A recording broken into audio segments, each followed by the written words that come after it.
The opinions of the individuals during this broadcast are their own and may not be the opinions of their group or other organizations they may be involved with.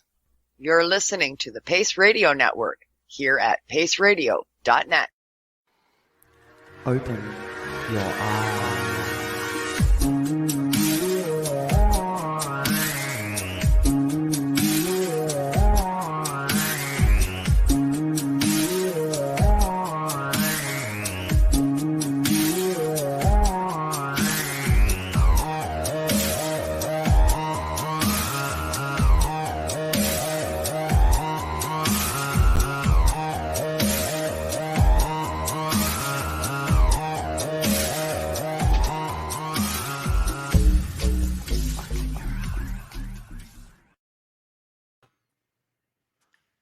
Hello, everyone, and welcome to Open Your Eye on this Tuesday, December the 14th in 2021, the very first video podcast focused on the use of psychedelics as a medicine here at the Pace Radio Network.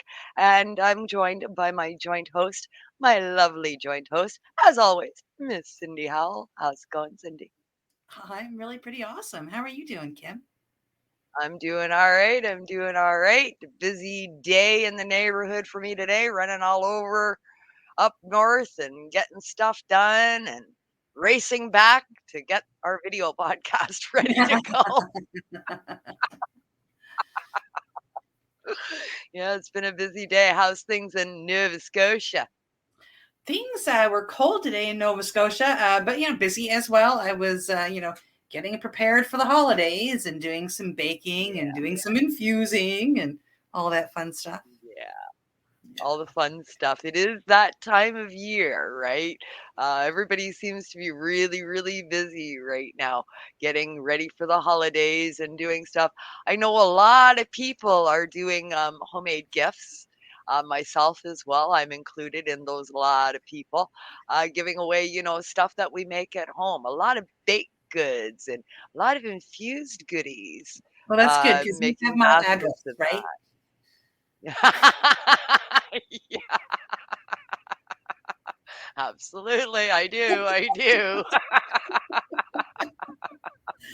Yeah. Well, everybody's busy getting ready, and when you're adding in the baking of some of these infused goodies, it gets to be quite a lot to do between now and Christmas. And of course, we're well in our way to the 12 days of Christmas have begun.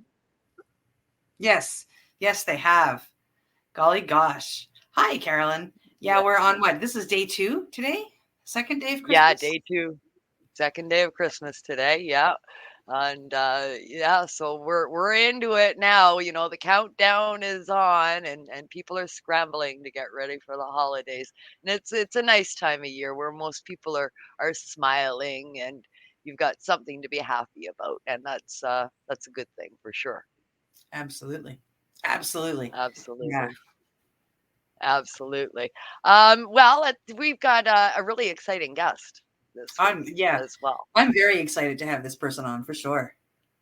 Yeah, and it is our final show of the year. We're closing out 2021 with a great interviewee this week, a young lady that is experiencing, going through her journey to experience ayahuasca as a psychedelic medicine, and she's down in Mexico. And there is a little connection to a past guest that we're also going to touch on during tonight's show. And joining us tonight, might as well bring her in now and get this party started with Lisa. We'll bring her in now. This is Lisa Ruckaber, and Lisa is a Canadian that is currently in Mexico. Hello, Lisa. Welcome to the show. Hola. Thank you for inviting me. Oh, you're very welcome. I'm really excited that we could finally make this happen and get you on the show. We've been trying for a while, and so here you are. I'm super excited to have you here. Yeah, thanks for inviting me. It's been a busy journey, so finally I could make it, and I'm really happy to be here. Thank you. Absolutely. It's awesome. Now there's a few personal connections. You've got a personal connection to a past guest. You also have a personal connection to my lovely joint host, Cindy. You guys Mhm. actually met in person. Imagine that, in real life, Yeah. IRL, as they say. And that was very cool on Cindy's journey that she's been exploring when she went out to BC. We're going to talk about all of that and so much more. Let's get started, Lisa, with giving our listenership. I mean, Cindy and I know who you are and we know what you've been Okay. doing, but others out there that are tuning in tonight don't know who Lisa is. So let's give them a little bit of background on Lisa and your journey. What drew you to this space? Give us a bit of history. It's still a question I ask myself, other than just a knowing that something wasn't sitting right with me.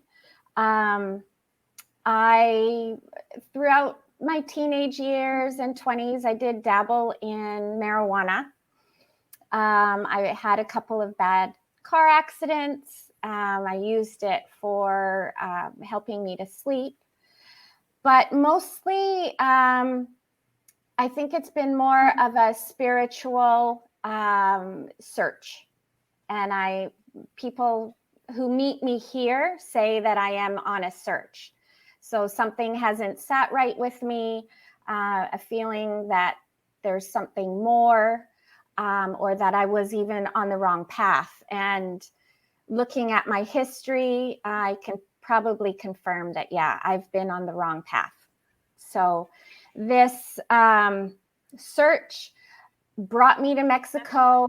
There's a deep sense of knowing that I would live here one day, and an attraction that I always kept coming back to Mexico. In the last 10 years, it's been every year for a few months at a time, and growing in duration. And I would go to school and study Spanish and just soak up the culture and the people. I just love it. And I've always felt at home here. And the flow here was always so much easier for me. It was such a challenge, work, family, just life in general in Vancouver. It was a challenge. And when It's a I'd come busy city. here, yeah, and growing still. So when I would come to Mexico, things just really fell into place for me. And the attraction was there.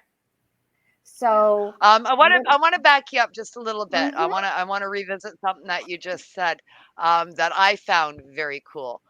You mentioned, going to school and learning about the Mexican culture. You're actually enrolled in school in Mexico. You didn't like take Spanish classes in Vancouver. You went to Mexico and you enrolled in school in Mexico. Yeah, I have actually done both. So I, a couple of years ago, went to the University of Guanajuato. Last year, I went to UNAM, which is one of the largest universities of all of Latin America. So I'm very proud. And I studied Spanish and then history. I am actually currently enrolled at UBC for continuing studies to get my certification in translation. And I have my thesis, which is due this spring. So I'm tying that thesis in with me being here right now and doing some research. And I'm thinking that my thesis will be on some healing modalities. Excellent. Yeah. Nice. Excellent. Nice. Yeah. Very cool. Very cool Yeah. stuff for Thank you. sure. It's exciting. You mentioned earlier. Oh, sorry, Cindy. No worries. You mentioned earlier when we were talking, that you wanted to be clear to people that this wasn't something recreational for you. You weren't one that gravitated towards using recreational elements that are out there. Correct. So whether it be plant-based or not. So you weren't raw. And you used cannabis occasionally, but it wasn't even like, a steady thing or anything like that. And you really steered clear of the harder drugs. Yes. There was reasons for that, though. Would you like to go into a Mm, little bit of that? Sure. I have a brother, my dear little brother, has a drug problem. He has an addiction. He's had an addiction for almost 30 years. It started in his teenage years, and he's 46 now, and his health is failing. He's been addicted to heroin. I believe he's using fentanyl. He's on methadone. It was just always something that scared the shit out of me. I was afraid that if I were to ever try something, that I would be sucked into a dark place and not able to get out. So I stayed away from it. And even marijuana, there's that programming that, from the 60s, 70s, that it's bad. And I have used it at times on a daily basis and really beat myself up about it. So that's a process that I'm trying to heal from, because it is actually a spiritual plant. It's considered a spiritual, sacred plant if it's taken care of. Whereas in Vancouver and a lot of places, it's not considered as such. It's grown to create addiction. So where you get it from and how you grow it and treat it and bless it has a lot of importance. Yep, absolutely. Yeah, for sure. And for by sure. the way, I was going to ask the exact same question, so forget. Okay. Yeah, that's the difference between me and a lot of people that I have met here. They come here from an addiction, maybe even addiction to alcohol. And they find their way to the sacred medicine, to ayahuasca, as a way to heal from that. I'm coming at it from a completely different direction. So while I may be a little bit, I'm still learning on a lot of aspects. I'm coming at it from a different perspective. More purely psycho-spiritual, correct? Psycho-spiritual, and then also healing from recently being told I have PTSD. And so to help with that, a lot of people think, oh, it's a drug. And it's a plant.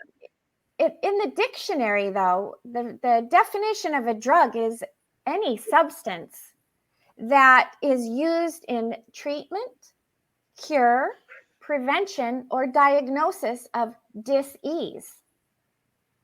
So this is a God-given substance made by two plants. One is the Banisteriopsis caapi. It's a vine called the vine of death because it winds and winds. And the other one is the chacruna bush. And they use the leaves. And it's been in use for thousands of years. And before we had something called drugs. Yes, and it was shown to the indigenous people of South America by way of tobacco, because tobacco as well is a sacred plant. But we have misused not the cigarette. Exactly. We have misused it and added chemicals and all of this other stuff. And the sacred the sacred plant of tobacco pointed the indigenous people to these two to these two plants to create ayahuasca. And ayahuasca is like an opening of the consciousness to divinity, to bring us back to the divine, to connect with the divine of who we truly are. Because after years of maybe abuse or hurt, we close ourselves off to cope. Well, ayahuasca shows you where maybe that happened or why that happened, and it opens the pathways so that you can get back to love. Yeah, get back to love. So now, you were cautious and leery of doing any sort of substances that are out there that could be classed as drugs, whether they were natural or not. So how did you wind up on this path? In the last few years, I've been spending more and more time here in Mexico, and just the people I've met. It's quite funny because I looked at myself as a corporate, a suit. But the people that I met and loved were, really connected with were nomads and people that were healers or dabbling themselves in the medicine to heal themselves.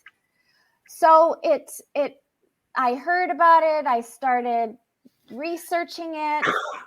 And then when your time comes, it presents itself. And last year, when I was in Mexico at university in UNAM, I did my first ceremony. I did 4 last year, and they were brutal. They were, I wasn't ready mentally. She needed to cleanse my body physically, and it was extremely painful because I had had a car accident a few years prior, a very bad car accident, and I had a lot of energy stuck in my body, and I needed to purge that energy. So that was last year. And then I had 8 months to integrate and to review some of the visions and some of the, I think with my very first ceremony, within the first hour, I heard a voice saying, "Lisa, you've lost your faith." And I'm like, ooh. And so I've had to look at that. Well, what does that mean? And it's me wanting to control everything. We had a discussion about that. Yeah. The need to control. I am very much the same. I don't want to try. I'm trying not to belabor the point. But what was it that drew you to Mexico? Like it's. I think, in my view, everything in our lives happens for a reason. I've lived my life by that. I live my life flying around this world on the globe, by the seat of my pants, winging it, so to speak. And wherever I land, well, that's where I land. And I guess that's what we're doing right now. And I just kind of go with it, and we'll see where it leads us, right? I've lived my life like that for many, many years. So I'm just trying to get to the root. Like you said, you started spending a lot of time in Mexico, and that's kind of what you met the people there, and you felt corporate, they felt nomad, and somehow you had a meeting of the minds. What caused all of these trips to Mexico? Like, was there a root behind that? I started my career in the travel industry. I was a travel agent, and I worked on cruise ships for several years. And my first serious boyfriend, I met a Mexican, and he taught me Spanish, and took me around when we were in port, and I got to see the locals, not the touristy places. Yeah. And I looked it at the time, because I'm dark and the curly hair. And then, so I was with him for a couple of years. And then when I quit travel and the ships, that's when I went into corporate in Vancouver. But I always vacationed in Mexico to keep up my Spanish so I could practice. Life happened. I got married, and that's where we would vacation. And then I got divorced. And then I started That's coming. where you went to celebrate. He might be listening. I invited him to listen. I love you, Gigi. We're still the best of friends. I miss him terribly. So yes, the year when we got divorced, I did come down here, and ever since I've been coming down to Mexico more and more. And it was a pull. I can't explain why. It's that one person came into your life, and you went with him there, and everything happens for a reason. That's why he came into your life. He led me on this path, kind of showed me. Yeah. And then a few years ago, I met another Mexican, and he kind of brought me a little bit closer to where I am now. I have to be very grateful to him as well. And I really believe I'm supposed to be here. And I can't really explain why. I don't know what I'm going to do here. But I also had a vision that Mother Ayahuasca told me that I had to make a decision. And I don't know if we get to that later or now, but it's just that when you mentioned like the corporate, it was just, that was who I was trying to be at that time. But I'm finding that that's not really me. Yeah. I'm much more, the people I meet here, I'm stripping away all those programmings of going to school, university, get married, have kids, have a good job. No. Program. That never worked for me. So I'm actually now just getting to my true self of who I'm supposed to be. Yeah. Yeah. So your first ceremony was in 2020, right? Yes. So it was 2 trips ago? Correct. Yes. Yes. And then the second time you went down to do ayahuasca, you took a friend. That was January, yes, of this year. So just 11 months ago now that you went down the second time, and then did more ceremonies. So I have a question, just because I know who your friend is, and I know that he told me that other things were done besides ayahuasca. Did you do any psilocybin while you were down there, or did you do any other plant medicine outside of ayahuasca and cannabis? So yes, the friend you're talking about, Steve. I just met Steve April of last year when I got back from Mexico, when our prime minister said get home. And I reached out to my stepbrother. I said, I'm having a nervous breakdown because my Mexican boyfriend and I had to separate, and I was in isolation. I said, I need some weed or something to calm me down. And he says, well, I'll send over my friend. So he sent over this guy named Steve, long hair, his motorcycle jacket, comes over, and here's, prissy me, the little princess, and I needed some weed. Well, we got to talking, and he's smart, and very interesting guy. And he told me he was a psychonaut and did psilocybin, and I had never done it. And I said, well, I was doing ayahuasca down in Mexico, And it gave me these weird feelings in my body that I didn't like, and that's called resistance. And I said, I want to get over that. So can we try some mushrooms? So we did a couple of mushroom trips, but I said they had to be done the way I learned an ayahuasca ceremony. So we cleansed, and it was all very ceremonial. Yeah. And he was the one with the breakthroughs. And so You can't it was plan like this shit. Your it's like, plans, best laid plans, go up in I smoke when you're know, dealing I with know. psychedelics. I mean, you can go in there with a mindset that this is what's going to happen, but you know what? The plant will Yeah. tell you what's going to happen. You don't have a choice. Exactly. So he's the one with the breakthroughs. So fast forward to October, November last year, and I'm going crazy because we're still in lockdown. And I said, I got to get out of here. I got to go back to Mexico. I don't care. I need to leave. Do you want to come? So it took him about 2 seconds. He goes, sure. So we booked tickets for January, and he says, but I want to do mushrooms. And I said, okay, no problem. He goes, and I want to go get my teeth, go to the dentist. I go, no problem. I'll translate for you.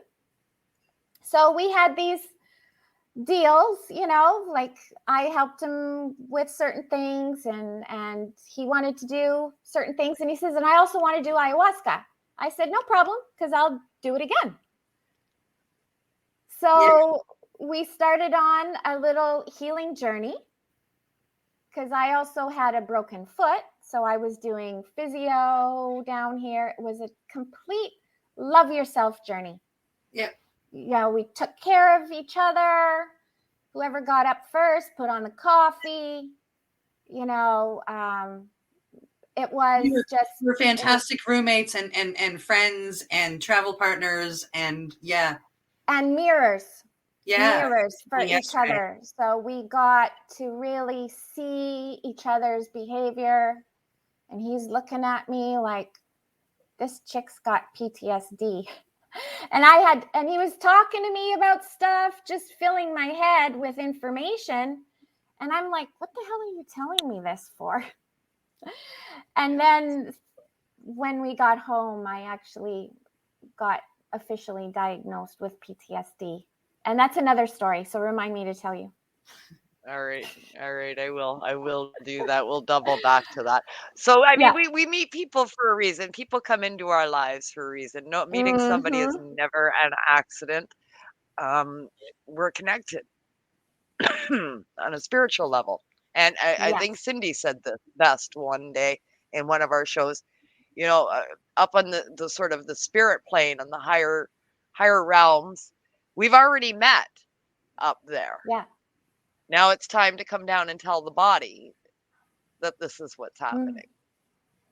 Yeah, there's lots of different versions, but basically we're all one. We all come from the same, light, the same love. We're all brothers and sisters. We're all connected. And it's all vibration. I had no idea what any of that stuff was about until I met Steve, because he's a sound tech. And he was talking to me about this stuff. And I just thought he was okay. I thought he was out there, right? He's out there. but boy, when you take the medicine, it's, if you can let go, it can strip away the layers so that you can see how we're connected, and you can see and feel the vibration and how we're all connected. So I finally, in this last journey, I got to see a little bit of that. So it was amazing. Yeah. Awesome. Yeah. Awesome. Well, before we get into that, we're going to get into the meat and the potatoes of it all, talking about your journeys and how it takes place. As soon as we're done with a sort of overview to keep people, Okay. so they can sort of relate. to your story. So before we dive into the meat and potatoes of it, because once we start on that, I don't want to stop you, and I'm going to have to stop you in about 5 minutes so we can go for our commercial break. So we're going to fill up this last 5 minutes with a little bit more of your backstory before we get into the actual journeys and stuff. So you're educating yourself in Mexico. You're down there again. You expend extended periods of time there. These aren't, 2-week trips and 3 weeks trips. You're down there for a while, right?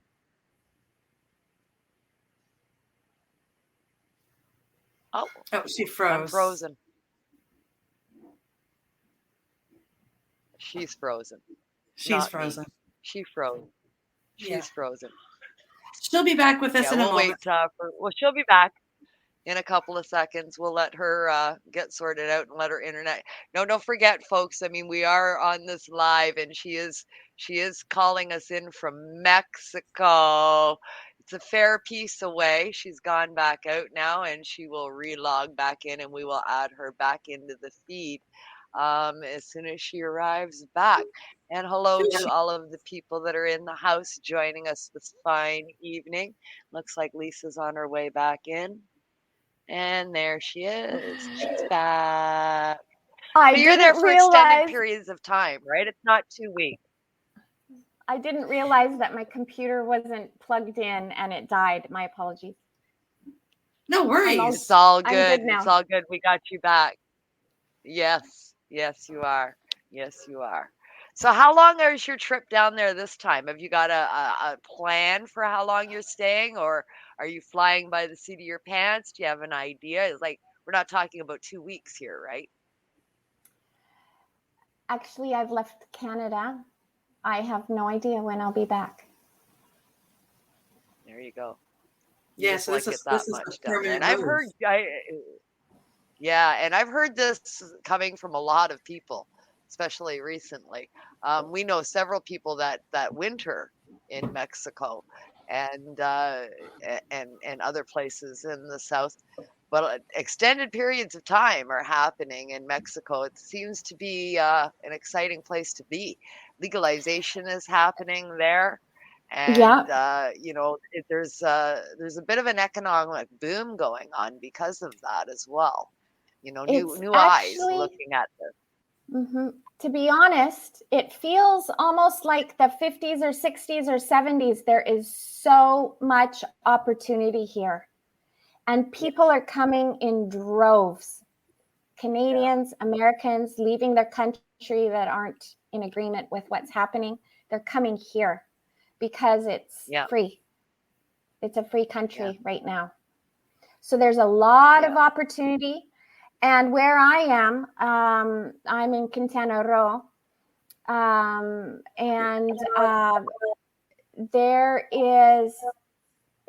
there's a lot of healing here. There's so much, so all different kinds of modalities, energy healing, yoga, all different kinds of yoga, medicines, ayahuasca. I'm sure there's peyote and there's psilocybin. They're much more open to plant medicine there, right? Natural healing, natural therapies, using energies, using, the body and elements of the earth. They're much more open to these modalities than say the Western world's medical system is. Yes, where these kind of things are shunned in our world. Yes, because if you look at it in our Western world, we're suppressing the indigenous. They're the ones with the healing. And down here, it's the same. It's the Mayan culture, the Toltec that do peyote up in the desert, for example. It's the indigenous that have all the secrets. Well, they're not secrets, but you know what I mean. They have the healing mechanisms. And it's the Western world that is taking that medicine, refabricating it in a lab, and then selling it, and then saying that, your plants are illegal. So it's Right. And they're bad it's for you, really- and we can't use those because there's not enough research. yeah, I love that. but it's just the craziest thing because all these plants, you know, psilocybin, you know, peyote, all these, even ayahuasca, yeah. it's all You natural. go down to the frogs. You can lick the frog and get some DMT, Bufo, right? alvarez, there's bufo, there's Campbell, Bufo alvarius. Yeah. And it's all natural. It's all from God. Yeah. And he like even in here in the jungle, there's well known. There's 2 trees. I don't know what they're called. Fancy, you know, Latin names. One is very poisonous. If you brush up against it, you get something like poison ivy, and you get all welts and everything. But very close next to it is the cure. So even in They grow nature, together. yes, in nature, they grow together. there is something that, yes, that might kill you if it's taken alone, but when you mix it together with something else, it gives you an amazing, and I'm going like this, like opening up consciousness is what I mean. Like, so our Western civilization is robbing all of that, you know, just for profit. Yeah, absolutely. Well, I want to dive into your trips because, I mean, that's what this is all about.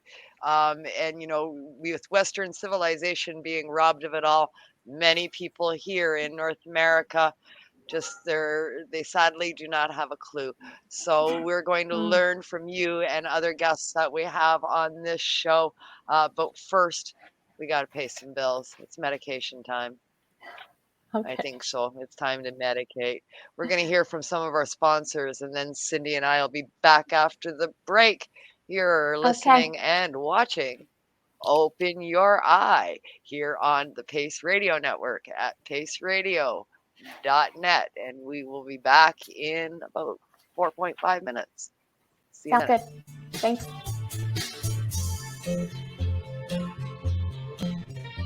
Next week on Psychedelic Tuesdays here on Pace Radio. Tune in at 7 p.m. Eastern Time for the Psychedelic Reporters.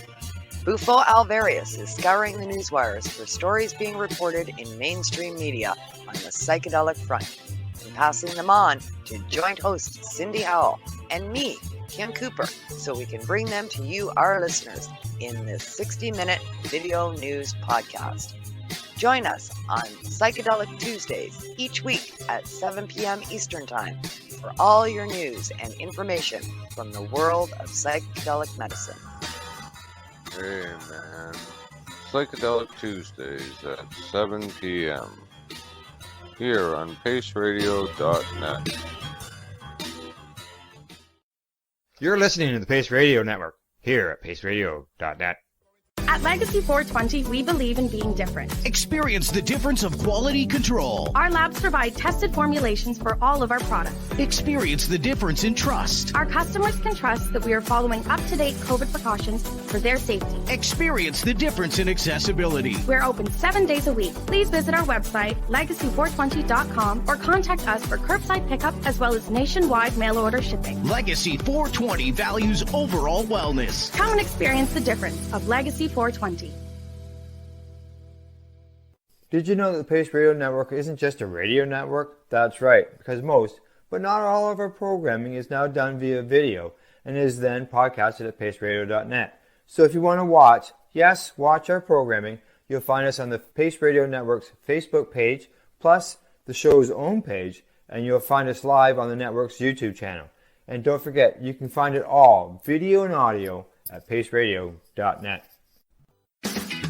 Enjoy the buzz of legalization with Campbellford Lifestyle Shop. From lights to plant nutrients, books, consumption accessories, and more. We've got all your basics to grow or consume cannabis. Visit our info center or take a look at our piercing services and body jewelry, now available in-store through Campbellford Lifestyle Shop, 17 Bridge Street West, Campbellford. The People Advocating Cannabis Education Radio Network, found at paceradio.net, provides its listeners with news, information, and a place to be heard. This is done through our 5 weekly live video and audio broadcasts that cover cannabis and psychedelic news, plus those we interview. We get started Monday at 10 a.m. Eastern with the Reefer Reporters. Then at 9 p.m. we're live with Canada Quebec. Tuesday brings you Open Your Eye or the Psychedelic Reporters at 7 p.m.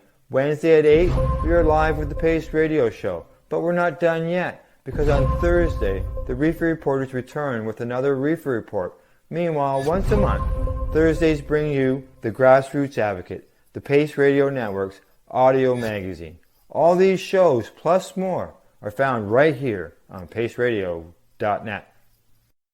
A doctor's job is to relieve your pains. And when it comes to growing cannabis, the biggest pain is trimming. Let Dr. Buck Cannabis Trimming Solutions take the pain away. Whether you're a home grower or a commercial operation, we have the cure. From 4 plants to 400 plants, garden size doesn't matter. Dr. Buck Cannabis Trimming Solutions comes to you with years of experience and professional discreet service. It's simple. We trim your weed and we do a damn good job. Visit drbuckcts.com to book your trimming. What is the People Advocating Cannabis Education Radio Network? It's a network of people advocating cannabis education. CP operates a medicinal cannabis signing clinic. If you want to grow your own medicinal cannabis and are located anywhere in Canada, then I'd like to suggest that you give them a call. They can be reached at 1-613-967-9888. That's 1-613-967-9888. And grow on with CP.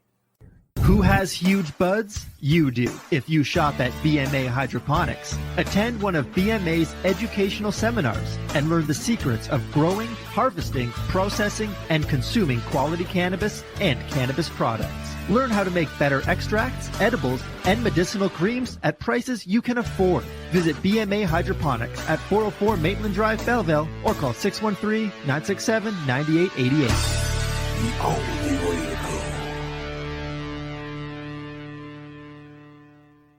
We are People Advocating Cannabis Education here at paceradio.net.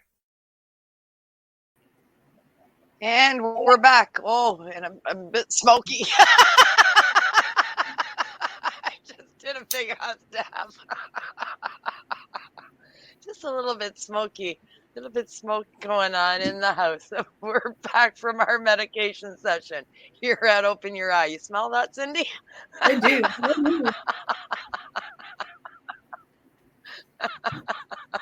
On the Pace Radio Network. Many thanks to all our sponsors here on the network for your support for us over the years and for our new programming. And we're going to bring our guest back in the house. Lisa is with us tonight. Before we dive into your experiences, Cindy, you had the opportunity to meet Lisa during your journey. You were out in Vancouver on an iboga experience, and you got an opportunity to meet Lisa. Tell us about that.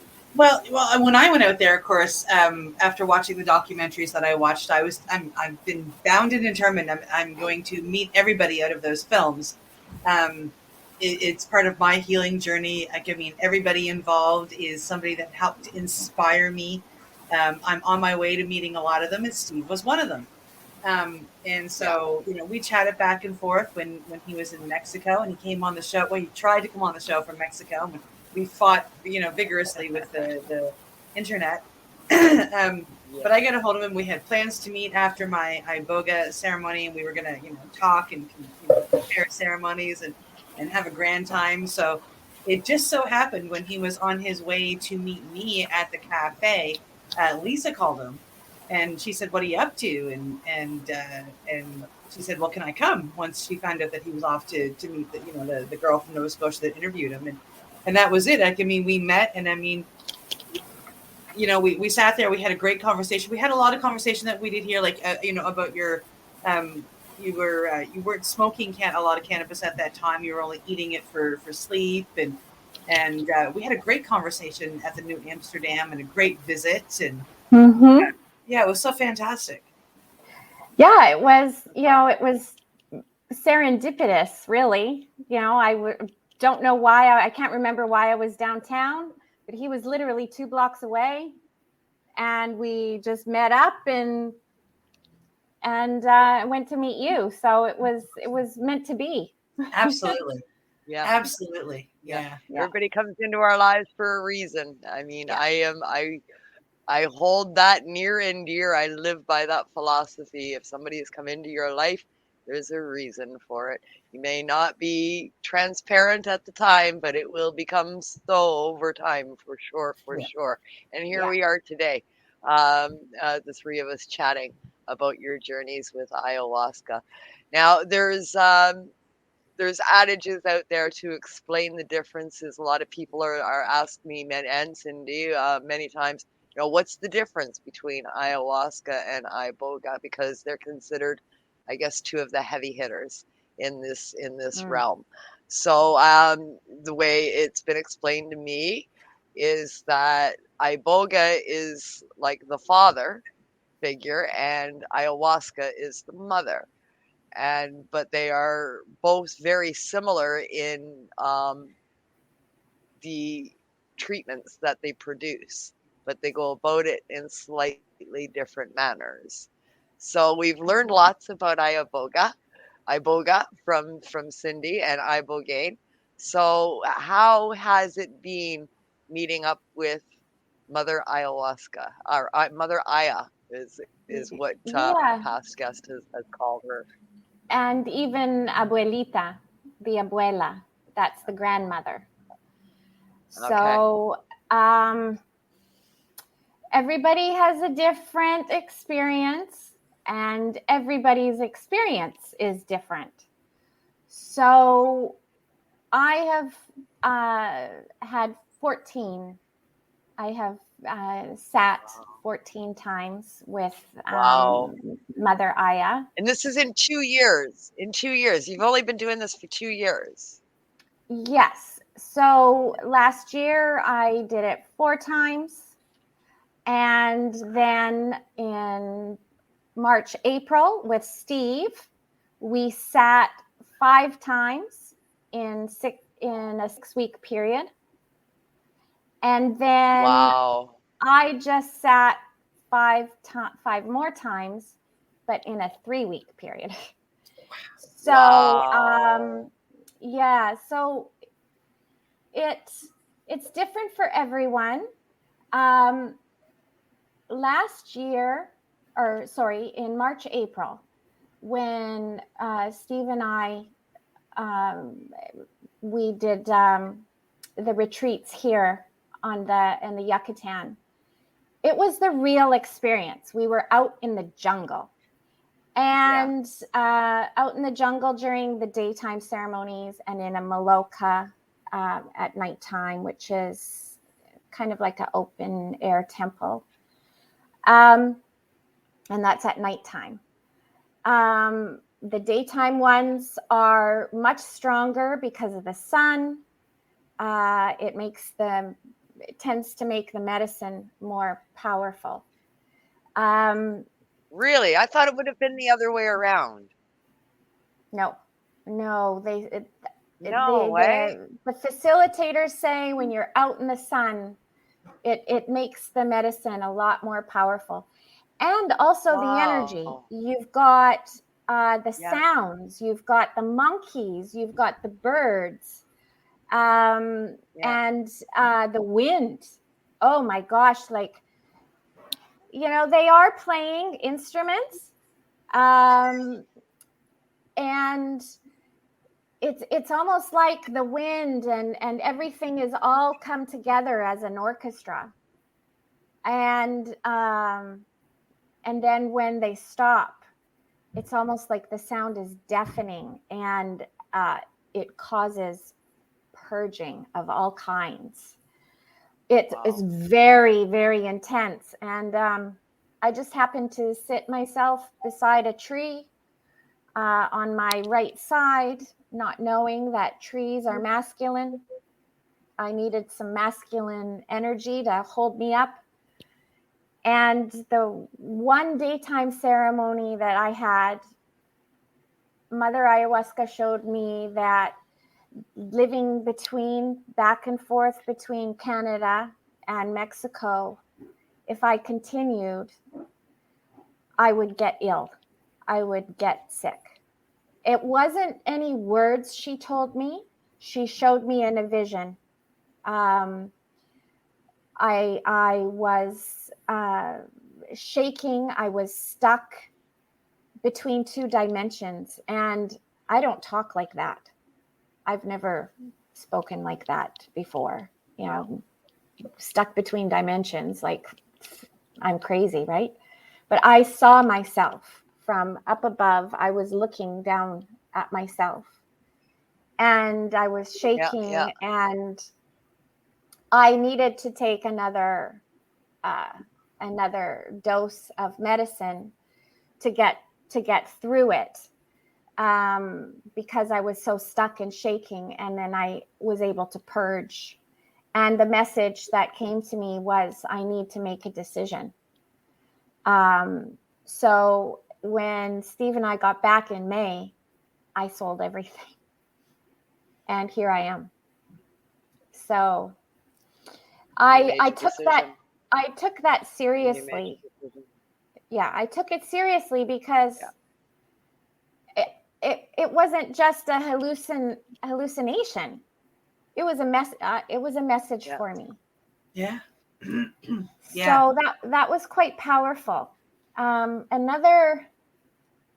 Another event, Steve and I had a Friday night ceremony, and decided to stay in the jungle the next day because it's so peaceful and there's monkeys and you're completely disconnected. And we're staying in this little cabin and we couldn't sleep. And so Steve says, let's go smoke a joint. Well, our facilitator told us, be careful of the jungle. She is powerful. And you're not supposed to mix marijuana with ayahuasca because they're both female plants.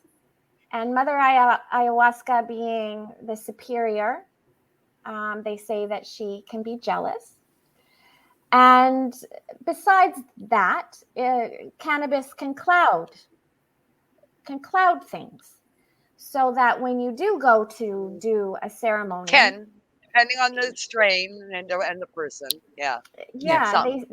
it can cloud and inhibit any work or any messages that the medicine could do for you. So the diet prior and after ceremony is besides avoiding specific foods, is to cease, is to not smoke. But we couldn't sleep, so we went out into the jungle. And this beautiful clearing, and there was the moon and the stars. And Steve is telling me this story as he's having a hoot.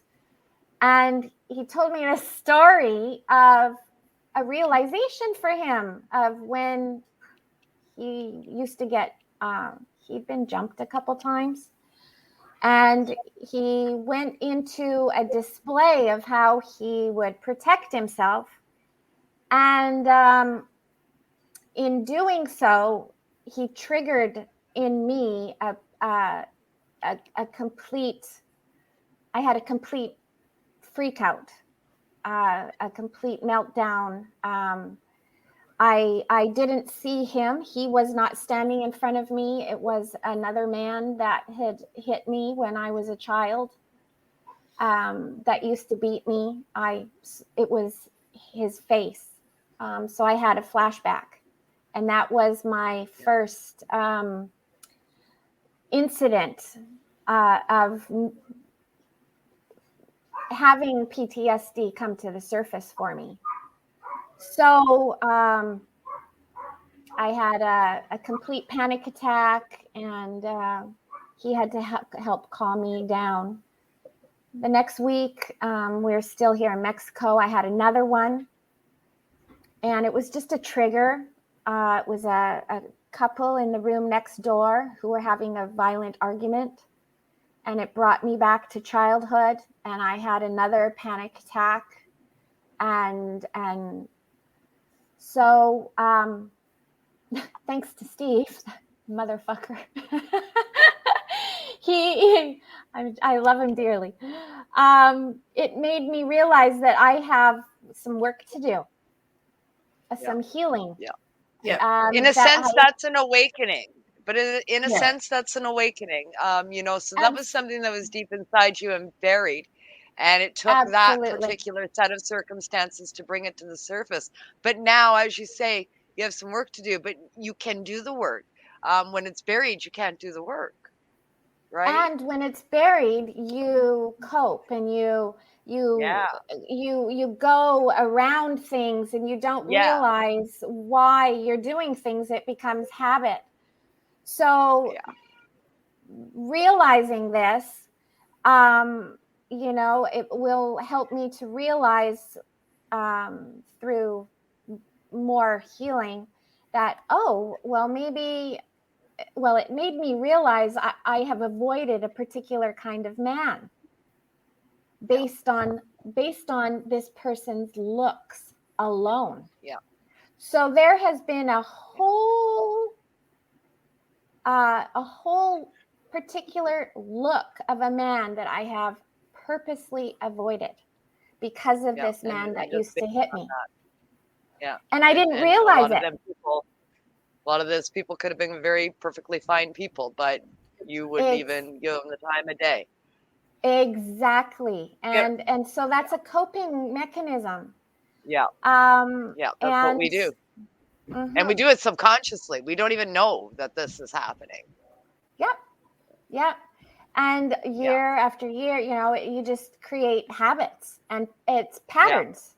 Everything is patterns.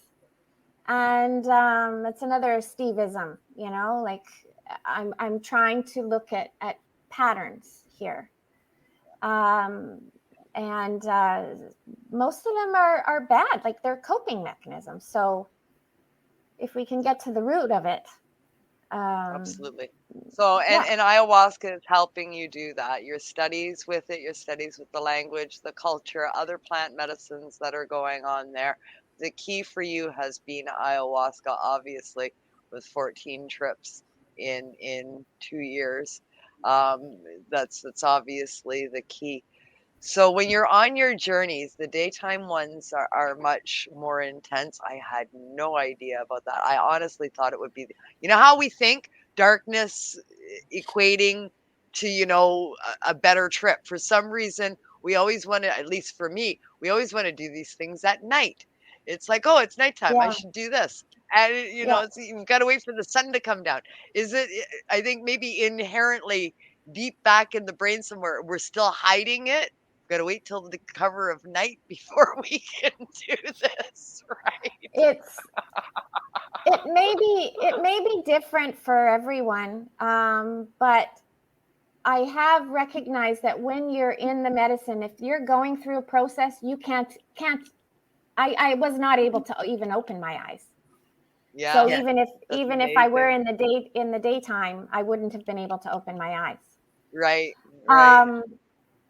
So that was March, April. I had a couple really good ones. And then you have your breakthroughs with those? No, those happened this time. So, and I say breakthrough because there was a part of me that finally let go.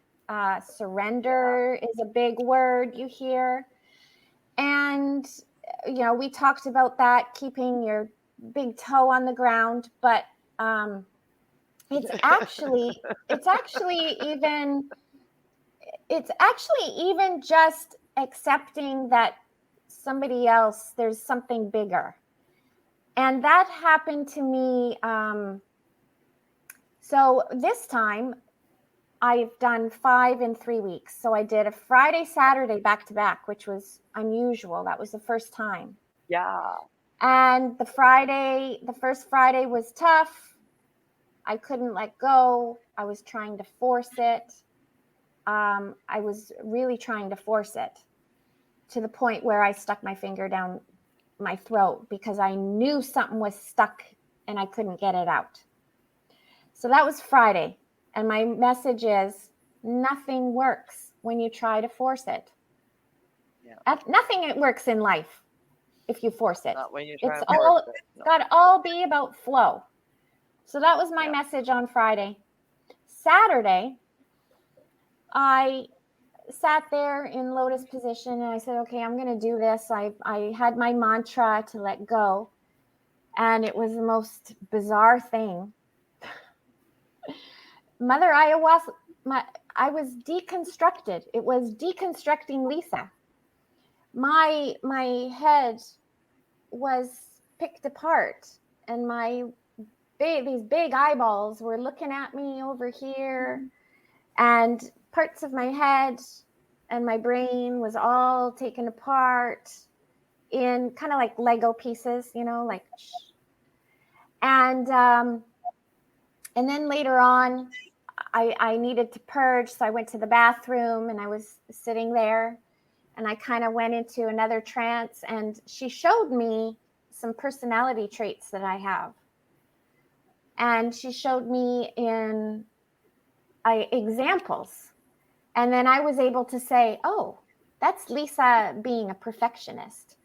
Oh, that's Lisa being a princess. Oh, that's Lisa being really stubborn. And I was sitting there on the toilet, and these little examples were going plop, plop. Wow. I was just being picked apart. And then I went back on my mat and I sat there and I started laughing. I was laughing, going, oh my God. And I thought of Steve. And I was just laughing, going, oh, this is what he's talking about. This is what he was talking about.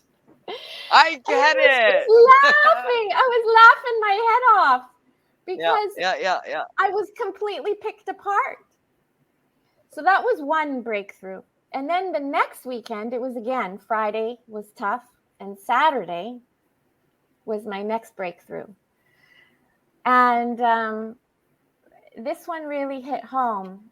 I was shown myself at 5 years old. And I've never felt like I fit in anywhere. I stick out like a sore thumb in my family. I'm the darkest. I'm the oldest of all of the grandchildren, 14 of us. I've never really fit in at school. I hung out with the nerds. I hung out with the athletes, and I think it goes back to what I said about me really connecting with nomads, and I could be in a suit, but really inside, I'm not sure who I am. And so it showed me at 5 years old, and it gave me a picture of why I have been feeling like this. And it was me and my, in my grandparents' home. And I don't know if I want to repeat it because it's quite personal. That's fine. That's fine. Just share as much as you're comfortable with. Sure. But my point being is that this is medicine. So she showed me, I was there. I saw myself at 5 years old, and now I understand why I feel like I don't fit in. She showed me why. So and you needed that information in order to heal. You need that information so that you have the foundation to work from in order to fix that 5-year-old so that you can live today. And to understand, why I've always felt like this. Or, when Steve and I were down here, there would be times where I'd be crying and I'd go, am I a weirdo? Am I a weirdo? And it's a feeling of not belonging. And now I know why, and it's sad. And that's possibly why I don't want to repeat it, because I don't want to be crying like you, Cindy. I get it. But I also understand it. So there's people that I would love, in my family that I would love for them to try ayahuasca, to give them this medicine because it can heal a part of them. And it also showed me that same night, I had I felt like a tree branch, like a whole stump of a tree down my right side. And again, the right side of your body is masculine and the left side is feminine. So going back to this tree were the roots of my ancestors. And I felt my grandfather there. I felt my uncles there. I felt in front of me while I was on my hands and knees. I felt like I had male energy all around me. And the same ceremony, I was on my hands and knees and I knew I needed to purge, and I was rocking back and forth and I couldn't get it out. It wouldn't come out and I was choking. I couldn't breathe. I was choking, and I was even having a hard time swallowing. And I surrendered because at one point I said, oh, for fuck's sakes, because I couldn't vomit. And I went and sat down, and then I purged. So surrendering doesn't necessarily mean vomiting, Kim. It means just recognizing that you can't do it alone. So I'm glad you kind of addressed that to me. That was what I was going to say too. Is after you tell your story, I want to touch on the purging element, and I also want to expand more on the letting go and explain a little bit more about that, because I can relate to you when it comes to that as well. But I'll let you just finish off what you were. Sure. So this story about me choking, it was 1 week before my birthday. And I experienced my birth. I was crowning. I was trying to come out of my mother's womb, but I had the cord around my neck. And when I sat back, the cord released and I purged. And I was born Frank Breach. I came out bum first. My mom has always told me that in the very, very last moment, I was ready to come out. In the very last moment, I flipped and I turned around. And I didn't know I was doing this in ceremony. And yes, like this is bizarre. Some people might think I'm crazy, but this is what the medicine showed me. This is what you were shown. Yes. So that was huge for me. Because you think? Yeah. So we can be traumatized in our mother's womb because we absorb her energy. Yeah. We can. Well, that would be. I mean, even if it's buried and it's not something that you can recall, it's still a memory that's in those memory banks. Your subconscious has access to that. It's from energy.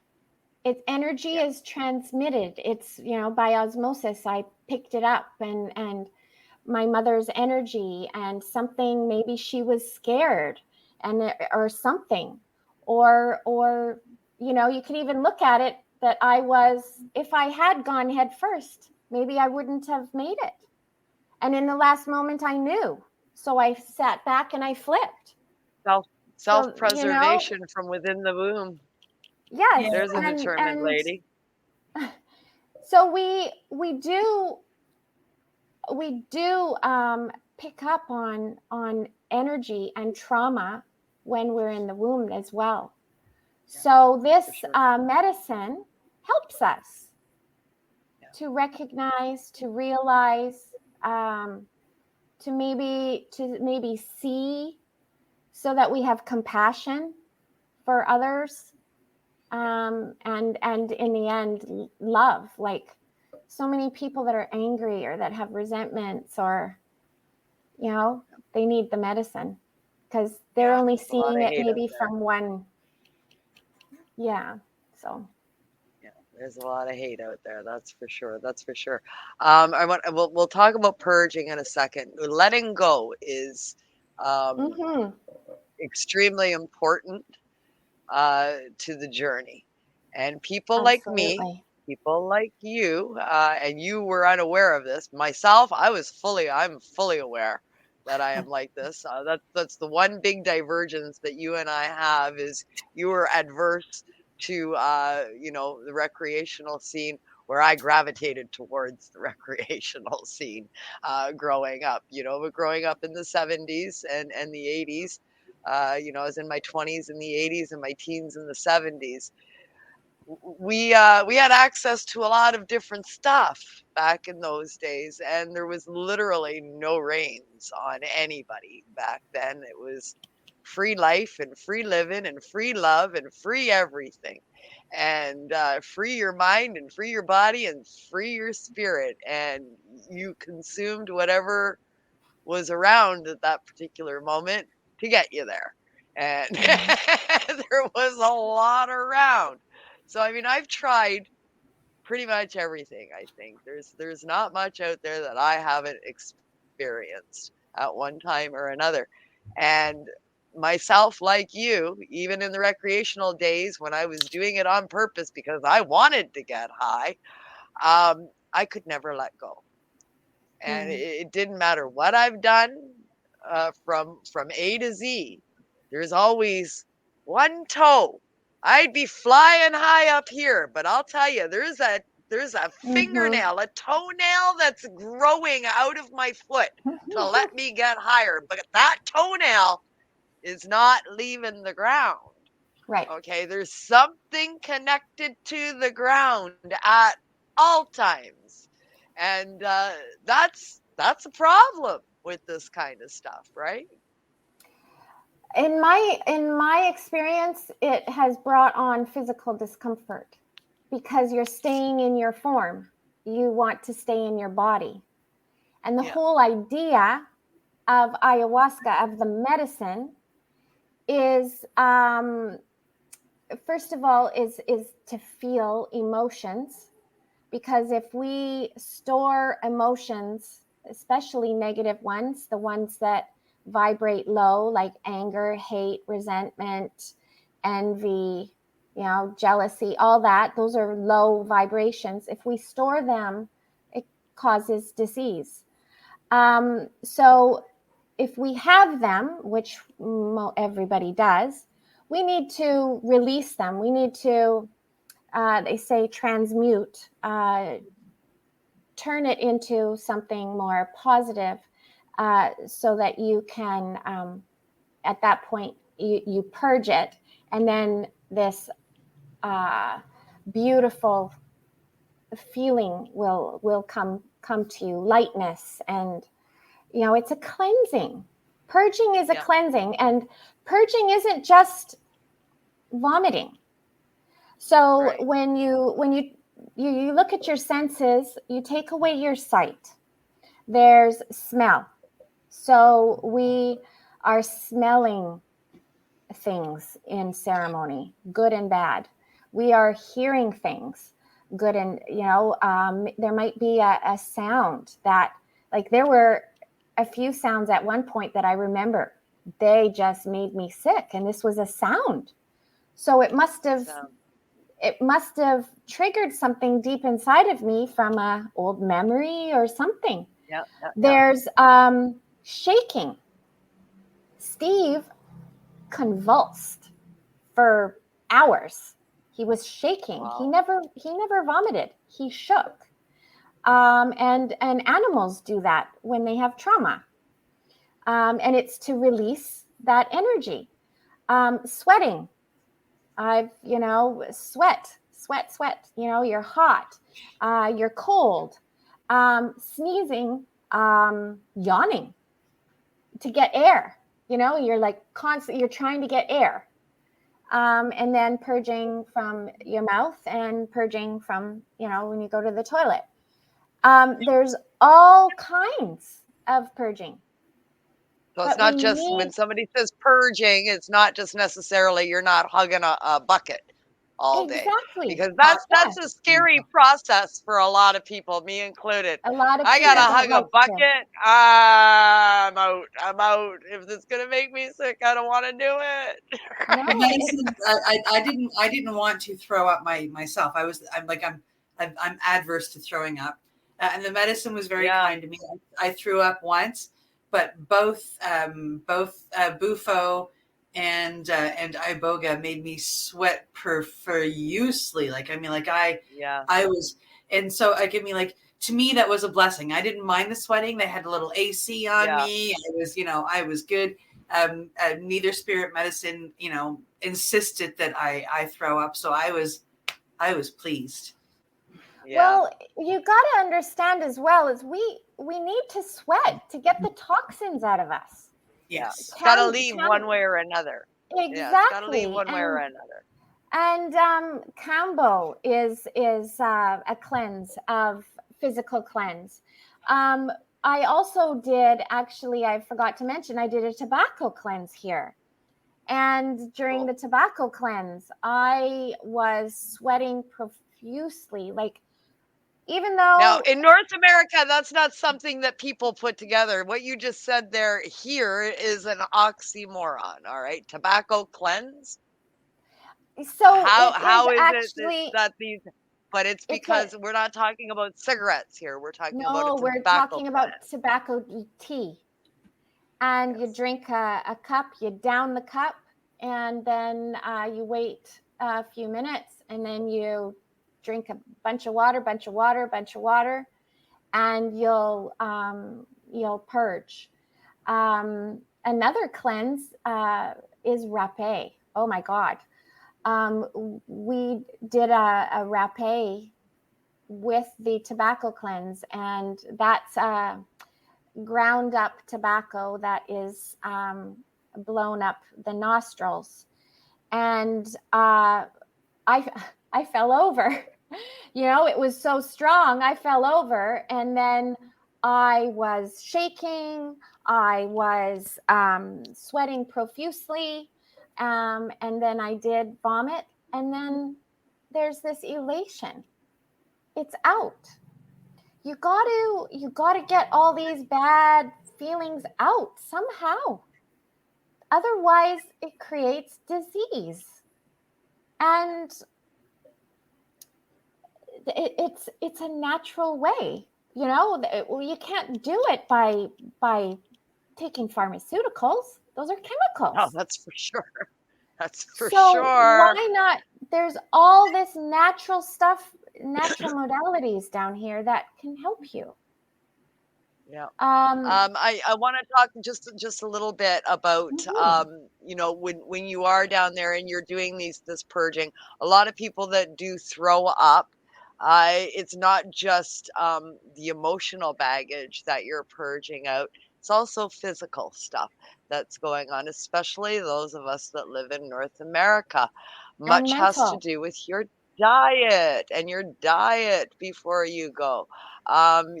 Cutting out things from your diet, not only before you go, but probably on a permanent basis would be really good.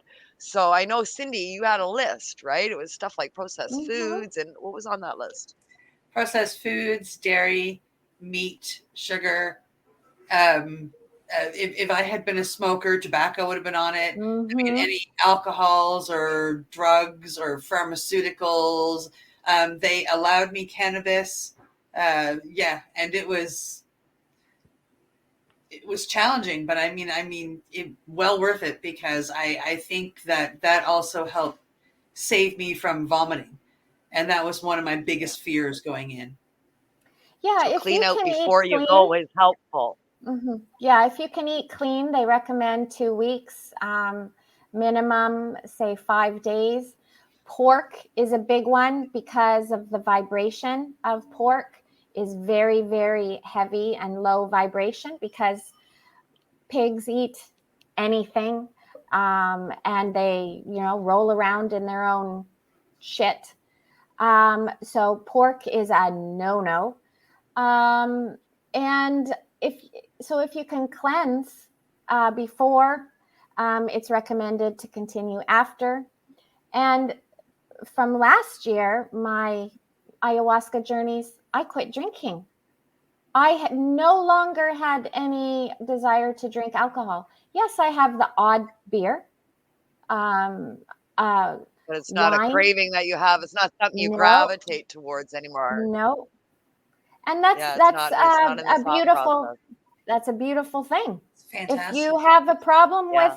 with alcohol, come and do ayahuasca ceremony.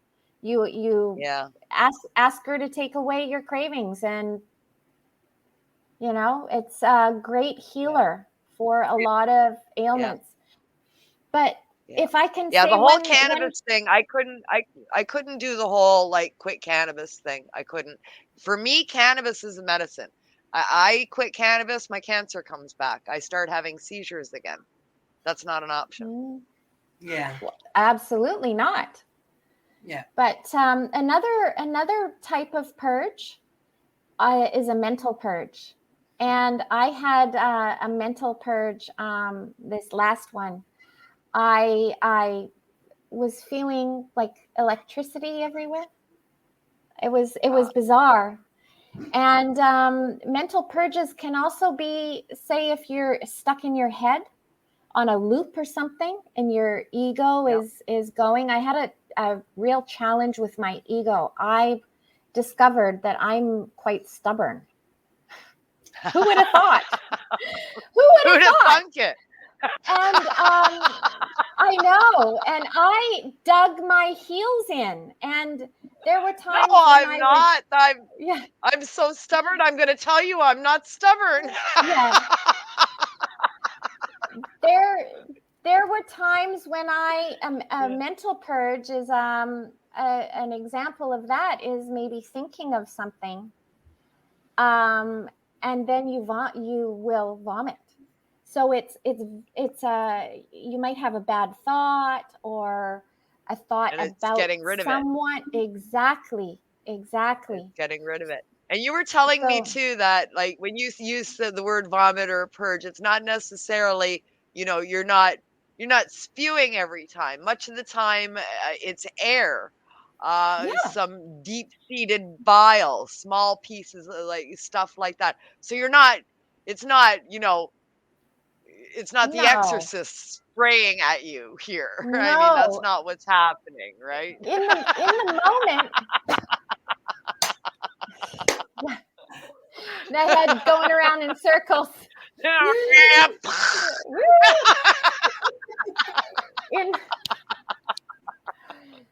In the moment, it feels like, oh my gosh, what is coming out of me? Because well, you've been on the diet, so you're going, where is all this coming from? But when in the morning, when you look in the bucket, it's like this much. Yeah. But the sound, it's like, the no. sounds. Yeah. The sounds and that you think are it's a lot, but it's not. The sounds that are so deep and sounds that you can never even imagine, again, there's this, me, this pretty little princess sitting there and making the most unbelievable sounds. The one time I actually vomited for a purge when I was doing ayahuasca was after, or ayahuasca, listen to me, iboga, was after the handshake dose. So I had touched back from the handshake dose. I was gone for 7 hours. It was fantastic. And I was talking with Kim, actually. We were video chatting because she had tried to come up to be with me and circumstances didn't allow it. So she stayed in touch with me over video chat. So we were chatting back and forth, and that, probably about 20 minutes into it, my body said, "Okay, there you go, time to purge, girl," and it sent me to the bathroom. And I had never heaved so much in my life. Yeah, it was crazy. She came back on the video chat, and she's like, "Oh my god."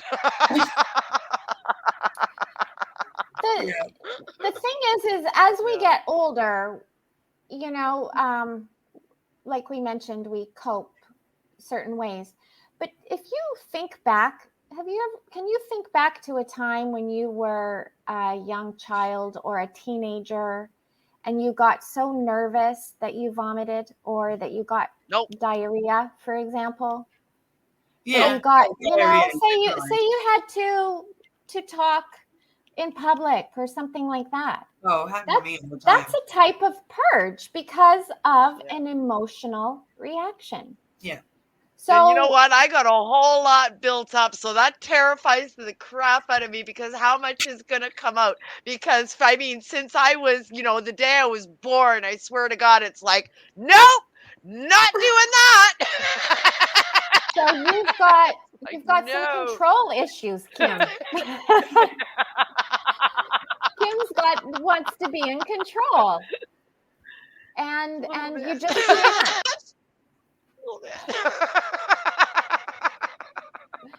It ain't gonna happen. You can't. You gotta relinquish control. If you want to. I don't know about that. That's a hard one for Kim. That's a hard one. I don't know. She knows that that's what it requires, and believe it or not, she's actually. I'm pointing the wrong way. She's trying to figure out what path she needs to walk to get there. So, yeah. She'll get there. I have faith in that. It's going to be a different path than me, right? So, yeah, DMT I'm is excited. next. I got to go baby steps. DMT is next, and we'll see how that goes. There's a lot of different ways to get to a spiritual, to go along a spiritual path. One thing that also led me here was Vipassana. I don't know if you've ever heard of Vipassana, but it's a type of meditation. It's a 10-day retreat, silent retreat. Oh. And you are sitting there with your thoughts. And you are... This can't work? Yeah, no. Problem. Anyway, I have Wait, done... do you how many talk shows I do? Lisa, you went on this 10-day silent. You did this? I have done it 3 times. Wow. And I did this before ayahuasca. So I did Vipassana in 2015, 2016, 2017. And you are left with your own thoughts. And it can be scary. Terrifying. When you are in your head realizing what you're thinking. So it's a purge, a mental purge. And you might have visions, but it's the exact same thing, except it's 10 days and no drugs. And it's a vegetarian diet. I don't know. I think I do that like every day. I live on a farm in the middle of fucking nowhere. Like seriously, there's no neighbors online with your friends. Nobody. No. Yeah. No. Lots of days I do. Doesn't Absolutely, count. lots of days I do, but lots of days I don't either. I'll turn it off, and Doesn't it's like count. no. And I'm sitting here and I'm alone with my thought on a regular basis. Doesn't count. How? Vipassana is amazing if you can do it. It's a not-for-profit organization. They have they call them SITs. All over the world. There's one in Merritt, BC. There's one in Duncan, BC. There's some in Ontario. And it's donation-based. It's amazing. You get your tax receipt for your donation. It's all your food, all your lodging, all included. And It is discipline. It is self-discipline. You can't talk. You're not supposed to look at your neighbor. Nothing. And it's cleansing. It is so cleansing. You're hand in your cell phone. You're not allowed to write, not allowed to read. You meditate. See, I think I'm gonna just have to stay a dirty girl. I don't know. Wow. But it led me here. It was part of your path. It's been, and there's a lot of people there's a lot of people that I have met here that have carried out a path that they haven't done ayahuasca. Yep. There's a lot of different paths to enlightenment, you know. Oh, absolutely. There are.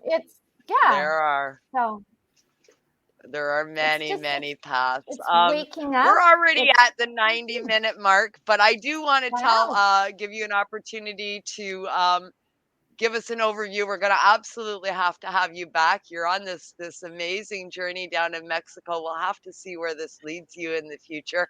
What is, do you have a sort of future plan? What's next?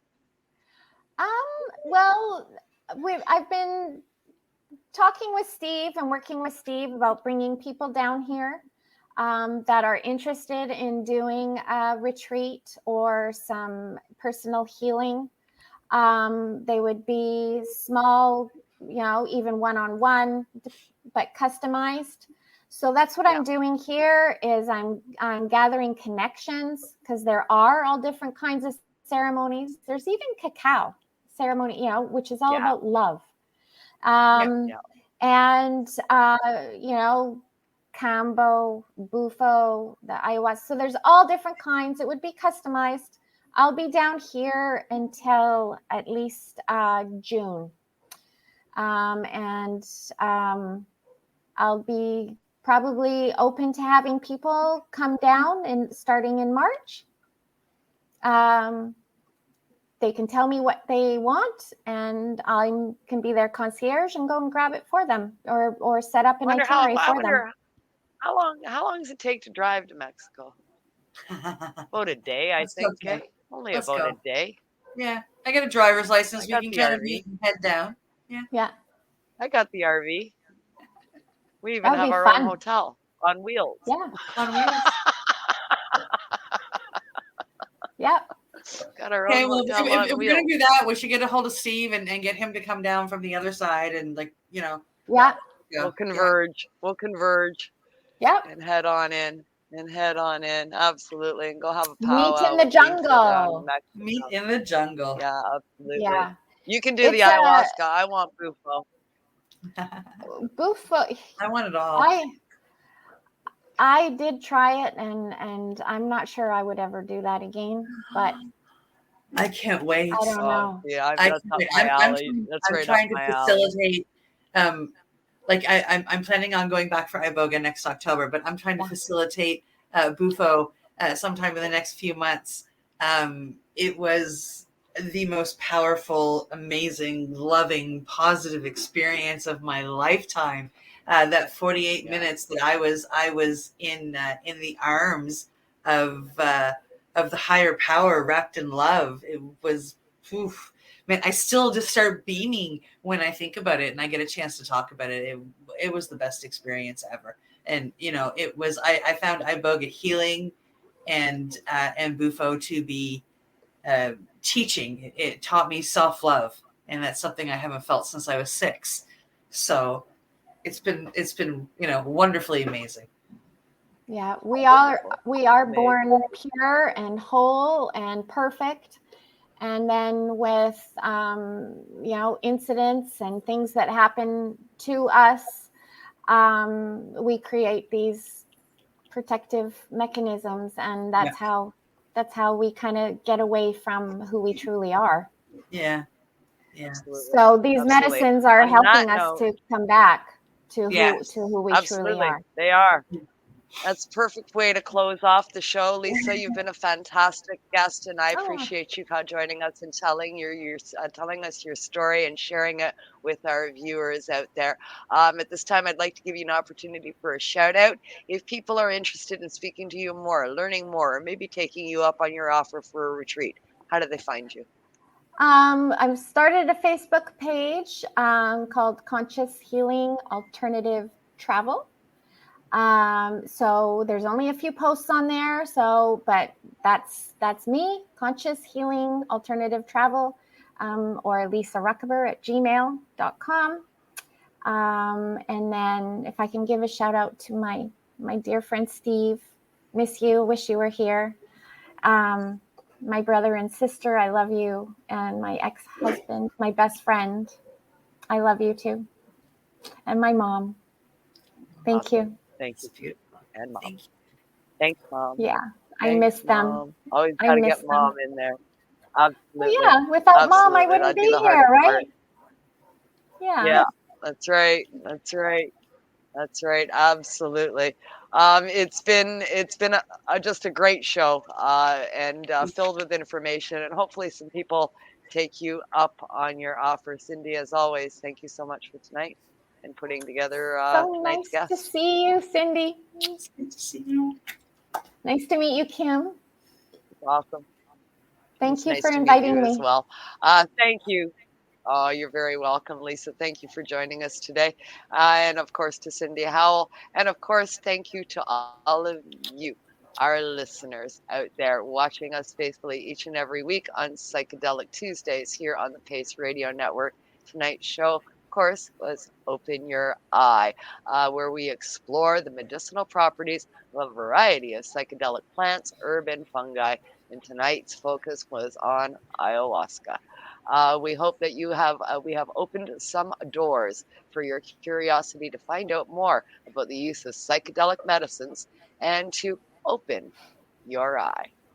Thanks all, and peace out, and we will be back in January. Happy holidays to one and all, and enjoy the rest of your year. Peace. Thank you. Bye-bye.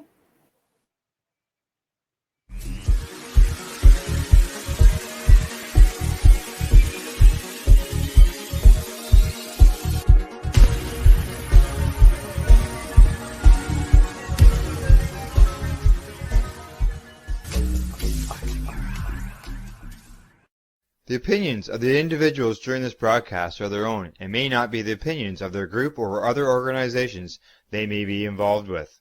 You're listening to the Pace Radio Network here at paceradio.net.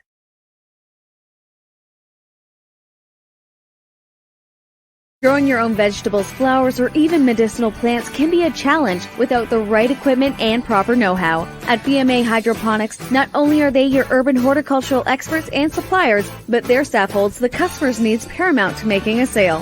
Family-owned with decades of experience and knowledge, they offer free advice in person, by phone, or email. BMA Hydroponics wants to ensure you have the advice you need, which is why you'll find tips and tricks on different ways to grow, like wick, ebb and flow, drip, or aeroponic system, as well as other helpful links at bmahydroponics.com. If you can't find what you're looking for, just let them know, and they'll do everything they can to get what you're looking for. At BMA Hydroponics, each staff member also possesses a federal exemptee MMAR license, making their strong suit empathy, experience, and dedication to their customers. Because when you know how to grow, you'll have results that make you proud. BMA Hydroponics in Belleville, Ontario. Visit bmahydroponics.com. CP operates a medicinal cannabis signing clinic. If you want to grow your own medicinal cannabis and are located anywhere in Canada, then I'd like to suggest that you give them a call. They can be reached at 1-613-967-9888. That's 1-613-967-9888. And grow on with CP. Pace Radio is the people advocating cannabis education radio network.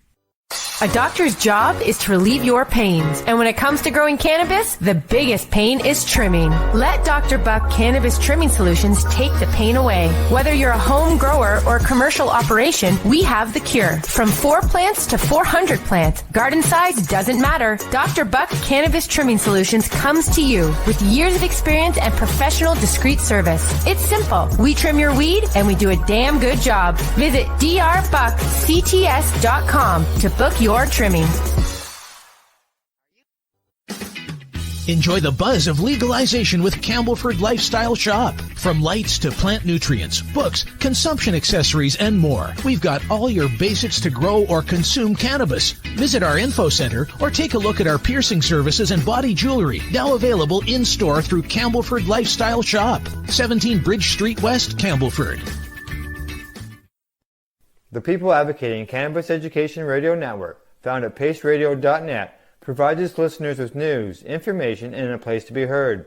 This is done through our 5 weekly live video and audio broadcasts that cover cannabis and psychedelic news, plus those we interview. We get started Monday at 10 a.m. Eastern with the Reefer Reporters. Then at 9 p.m. we're live with Canada Quebec. Tuesday brings you Open Your Eye or the Psychedelic Reporters at 7 p.m. Wednesday at 8, we are live with the Pace Radio Show. But we're not done yet, because on Thursday, the Reefer Reporters return with another Reefer Report. Meanwhile, once a month, Thursdays bring you the Grassroots Advocate, the Pace Radio Network's audio magazine. All these shows, plus more, are found right here on paceradio.net. At Legacy 420, we believe in being different. Experience the difference of quality control. Our labs provide tested formulations for all of our products. Experience the difference in trust. Our customers can trust that we are following up-to-date COVID precautions for their safety. Experience the difference in accessibility. We're open 7 days a week. Please visit our website, legacy420.com, or contact us for curbside pickup as well as nationwide mail order shipping. Legacy 420 values overall wellness. Come and experience the difference of Legacy 420. You're listening to the Pace Radio Network here at paceradio.net.